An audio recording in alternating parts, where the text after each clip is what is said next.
is one of the scariest bantamweights on the planet. Naoya Inoue is a beast, one of the best boxers the sport has seen. With a knockout-to-win percentage of nearly 90%, his strength comes from a training routine that turned his body into a machine of absolute precision. It didn't come from lifting weights, but from old-school fundamentals and a calculated approach that maximized his biological advantages to generate devastating power.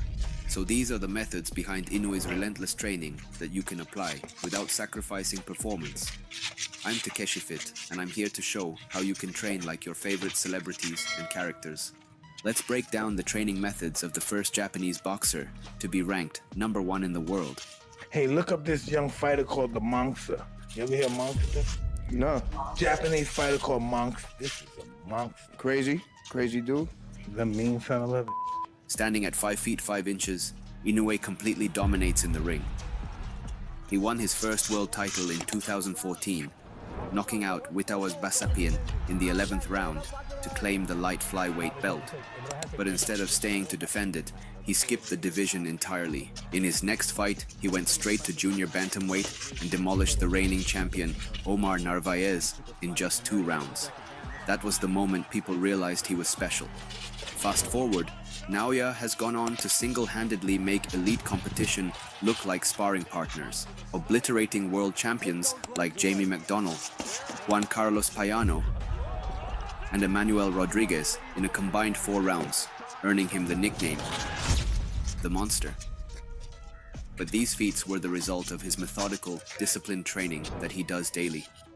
The information on Naoya Inoue's training methods is quite scarce, but from what I've seen, his training is simple yet insanely precise. He focuses on technical refinement and stamina, and his training is built for lactate threshold, which means working at 80 to 90% of max heart rate. So quickly, what is lactate threshold? Think of it like this: it's the point where your muscles start burning and you feel like you need to slow down. The higher your lactate threshold, the longer you can push hard without getting tired. That's why this style is for those chasing peak performance. But that's also because Naoya uses biomechanical factors as leverage, which means his compact frame provides an edge as he burns less energy per movement compared to taller fighters. Therefore, this influences the way he trains and fights for better stamina and endurance. However, Inoue also complements this with explosive drills like sprints and sledgehammer swings to fire up those fast-twitch muscle fibers. That's why he seems to easily switch between explosiveness and endurance-based stamina during a match, packing devastating power without gassing out. I hope you're enjoying the video so far. If so, make sure to hit that like and subscribe button if you haven't already. Let's continue. His training routine covers the fundamentals in boxing, along with strength and conditioning, with a combination of fast twitch work plus endurance drills, so he has a massive advantage for over 12 rounds. I'll break everything down in detail, but first, here's a quick look at his daily routine. Naoya trains 3 times a day, in the early morning, late morning, and afternoon. The early morning session, he'd go for a run or jog. Then, later in the morning, it's straight into boxing drills, including the heavy bag, pad work, and surprisingly, lots of sparring.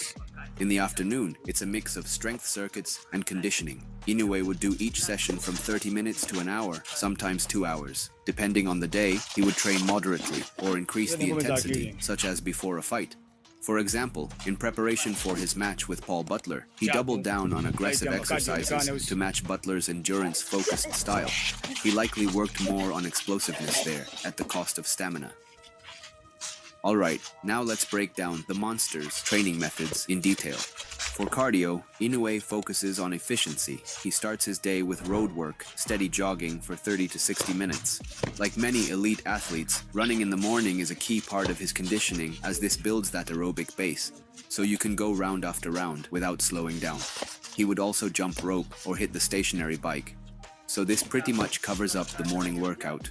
Nothing crazy, just the fundamentals. But that's not all. For cardio, he would also do sprints, sometimes on the beach with the uneven ground. He does short bursts, going all out for 20 to 30 seconds, then going easier for 30 to 60 seconds, repeating for a couple more rounds. He also trains resistance sprints, either by gravity or added load. One of his methods is sprinting upstairs, which burns a lot of fat. While regular sprints are great for fast twitch